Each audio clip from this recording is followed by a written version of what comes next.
Hi everyone. இன்னைக்கு நம்ம ஒரு மோட்டிவேஷ்னல் ஸ்டோரி தான் பார்க்க போகிறோம்.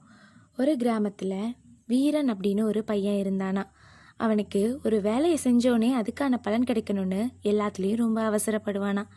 அப்படித்தான் ஒரு நாள் தன்னோட தோட்டத்தில் காய்கறி விதைகளை போட்டுட்டு டெய்லியும் அதை பார்த்து என்ன இந்த செடி இப்படியே இருக்குது அப்படின்னு ரொம்ப கவலைப்பட்டு சோகமாக உட்காந்துட்டு இருந்தானா. அப்போ அந்த வழியாக வந்த முதியோர் ஒருத்தவர், என்னப்பா தம்பி இவ்வளோ சோர்வாக இருக்க அப்படின்னு கேட்டாராம். வீரன் நடந்த எல்லாத்தையும் சொல்லி ரொம்ப புலம்பிட்டு இருந்தானா.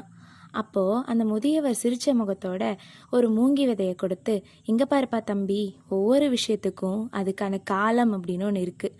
இந்த விதைய எடுத்துட்டு போய் உன்னோட தோட்டத்துல வச்சு தினமும் தண்ணி ஊத்தி நல்லா பாத்துக்க. ஆனா என்ன நடக்குதுன்னு மட்டும் அதை நினைச்சு கவலைப்படாம இரு அப்படின்னு அறிவுரையை சொல்லி அனுப்பிவிட்டாராம். அவரோட வார்த்தையை கேட்ட அந்த பையனும் அந்த விதைய நம்பிக்கையாக எடுத்துட்டு போய் டெய்லியும் தண்ணி ஊற்றிட்டு வந்தானா. வருஷம் பார்த்தானா எந்த வளர்ச்சியும் இல்லையா. சரின்னு 2வது வருஷம் பார்த்தானா அப்பயும் ஒரு மாற்றமும் இல்லையா. 3வது வருஷமும் அதே நிலைமை தான். அப்படியே காலங்கள் போயிட்டு இருந்துச்சான். கடைசியில் 5வது வருஷம் ஒரே நைட்டில் அந்த மூங்கி மரம் 90 அடிக்கு மேலே வளர்ந்துருந்துச்சான்.